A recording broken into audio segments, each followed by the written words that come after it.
നിങ്ങളുടെ favourite shows ഇനി ഒരിക്കലും മിസ്സാവില്ല. ഇപ്പോൾ C5 കാണും നിങ്ങളുടെ ഫേവറേറ്റ് ഷോ തികച്ചും സൗജന്യമായി. ഈ പ്രതാപനില്ലേ, ആളൊരു മിടുക്കനാ. അന്ന് വിശാലിനൊരു ആക്സിഡന്റ് സംഭവിച്ചില്ലേ, ആ കാറിന്റെ ബ്രേക്ക് അഴിച്ചുവിട്ടത് അവനായിരുന്നു കേട്ടോ, നമ്മുടെ പ്രതാപൻ.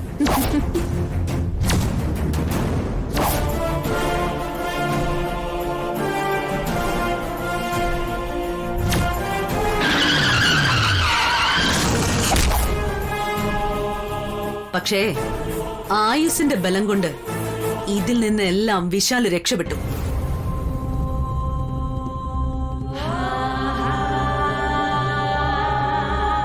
അയ്യോ ഗോപിട്ട, ആ ഷാൻലിയറില്ലേ, ബർത്ത്ഡേയുടെ അന്നത്തെ, അത് ചുമ്മാ പൊട്ടി വീണതല്ല, പ്രതാപൻ അറുത്തിട്ടതാ.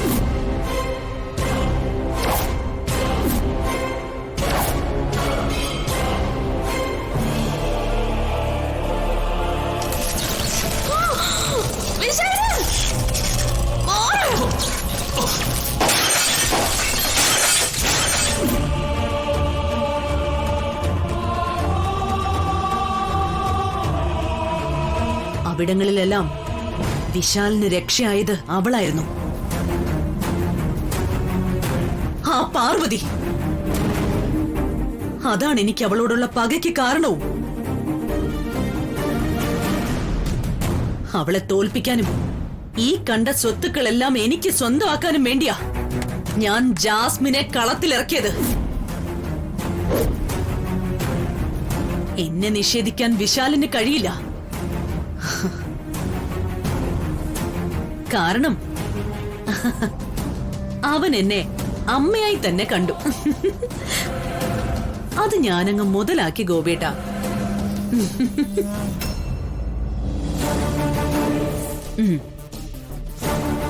ഗോപേട്ട, ഇനി ഇതെല്ലാം ഗോപിയേട്ടനോട് ഞാൻ ഏറ്റുപറഞ്ഞത് എന്തിനാണെന്നറിയാമോ? ഗോപിയേട്ടൻ കരുതും ഇതെന്റെ ഒരു കുമ്പസാരമാണെന്ന്. എല്ലാ തെറ്റുകൾക്കും എനിക്ക് മാപ്പ് തരണമെന്നുള്ള എന്റെ അപേക്ഷയായിരിക്കുമെന്ന്. ഒരിക്കലുമല്ല. ഈ തൂക്കിലേറ്റാൻ പോകുന്നവരോട് അവസാനമായിട്ട് എന്തെങ്കിലും ആഗ്രഹമുണ്ടോ എന്നൊരു ചോദ്യമുണ്ട്. അങ്ങനെ ചോദിക്കാതെ തന്നെ ഗോപിയേട്ടന്റെ മനസ്സിലുള്ള ആഗ്രഹം ഞാൻ പറയട്ടെ. എന്റെ ഗോപിയേട്ടന് ഈ വീട്ടിനുള്ളിൽ കൂടി ഒരിക്കൽ കൂടി എഴുന്നേറ്റ് നടക്കണം, അതല്ലേ? പക്ഷേ അത് സാധിച്ചു തരാനേ എനിക്ക് കഴിയില്ല ഗോപിയേട്ട. കാരണം എന്റെ ഗോപിയേട്ടൻ അതിനു മുമ്പ് മരിക്കും.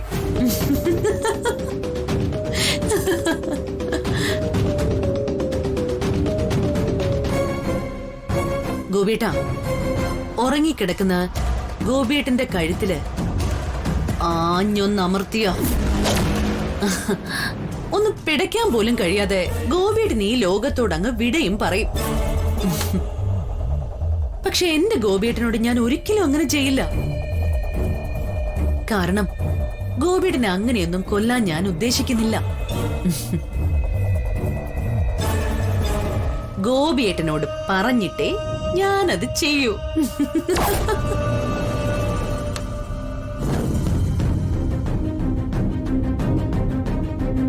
ഉത്തമ ഭാര്യയായി ജീവിച്ചു മരിച്ച് സ്വർഗം കിട്ടാനൊന്നും അല്ല ഞാൻ ഇയാളുടെ ഭാര്യയായത്. വ്യക്തമായ ഉദ്ദേശ ലക്ഷ്യത്തോടു കൂടി തന്നെയാ.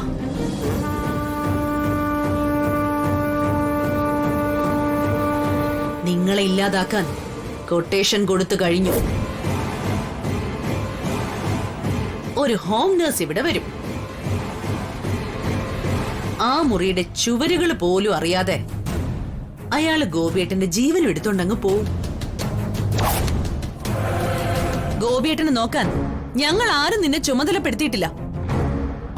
പിന്നെ നീ എന്തിനാ ഈ മുറിയിൽ വന്നത് പറയൂ. സുശീലേച്ചി പറഞ്ഞു തന്നെ ഇവളുടെ ഉദ്ദേശം.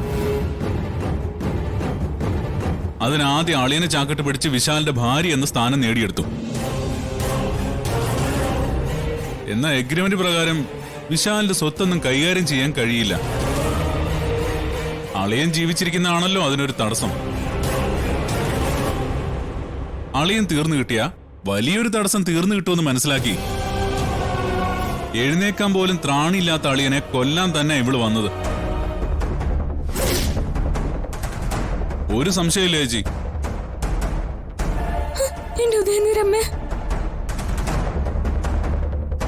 മനസ്സിലെ ദുഷ്ടത്തരം വെച്ചിട്ട് ദൈവത്തെ വിളിച്ചിട്ട് ഒരു കാര്യമില്ല. നിന്റെ സർവീസ് അങ്ങ് അടുക്കളയിൽ മതി. അടുക്കളയിൽ നിന്ന് നീ പുറത്തിറങ്ങിയ നിന്റെ മുട്ടുകാല് ഞാൻ തല്ലിയൊടിക്കും. പൊടി ഇടി ഇറങ്ങി പോവാൻ.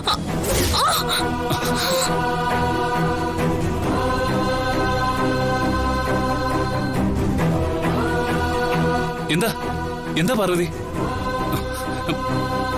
എന്താ ഇവിടെ?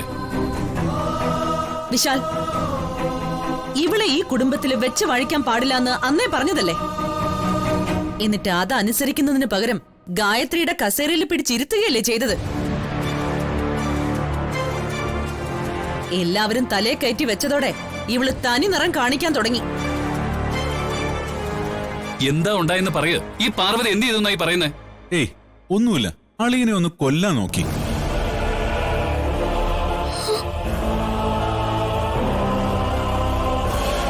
സംശയം തോന്നി സുശീലേച്ചി വന്ന് നോക്കിയോണ്ട് രക്ഷപ്പെട്ടു. വിശാൽ സാറേ, അപ്പച്ചി എന്നെ തെറ്റിദ്ധരിച്ചതാ. ഉദയന്നൂരമ്മ എന്റെ മനസ്സിലൊരു കാഴ്ച കാണിച്ചു തന്നു.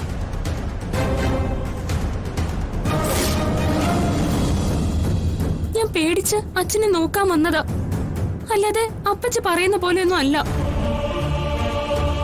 സാരമില്ലമ്മേ, ഞാൻ അമ്മയോട് പറയാനിരിക്കായിരുന്നു. അച്ഛനെ ഇവിടെ കിടത്തിയാ പോരാ, ഹോസ്പിറ്റലിലേക്ക് മാറ്റണം. ഹോസ്പിറ്റലിലേക്ക് മാറ്റാനോ? എന്തിന്? ഹോസ്പിറ്റലിൽ കിടക്കുന്നത് പോലെ തന്നെയല്ലേ ഗോപിയേട്ടൻ ഈ മുറിയിൽ കിടക്കുന്നത്. ഞങ്ങള് നല്ലതുപോലെ പരിചരണവും കൊടുക്കുന്നുണ്ട്. അത് പോരമ്മേ. എടാ, ഇവിടെ കിടക്കുന്നതായിരിക്കും അളിയന് ഇഷ്ടം. വേണ്ടപ്പെട്ടവരൊക്കെ കണ്ടുകൊണ്ട് കിടക്കുമ്പോ മനസ്സിനൊരു സമാധാനം കിട്ടുമല്ലോ. വേണമെങ്കിൽ ഒരു ഹോം നേഴ്സിനെ വെക്കാം അല്ലേ? വേണമെങ്കിൽ എന്നല്ല, വേണം. ഹോം നഴ്സിനെ വെക്കണം. അതെന്റെ തീരുമാനമാണ്. നിങ്ങളെ ഇല്ലാതാക്കാൻ കൊട്ടേഷൻ കൊടുത്തു കഴിഞ്ഞു. ഒരു ഹോം നഴ്സ് ഇവിടെ വരും. ആ മുറിയുടെ ചുവരുകൾ പോലും അറിയാതെ അയാള് ഗോപിയേട്ടന്റെ ജീവൻ എടുത്തോണ്ടങ്ങ് പോവും. ഈ ഹോം നേഴ്സ് എന്ന് പറഞ്ഞ എന്താ?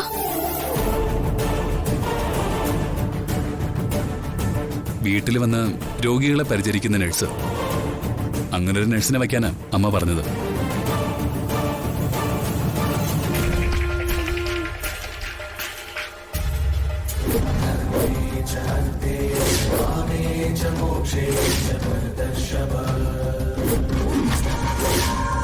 ഡൗൺലോഡ് ചെയ്യൂ C5 ആപ്പ്. കാണൂ എല്ലാ എപ്പിസോഡുകളും സൗജന്യമായി.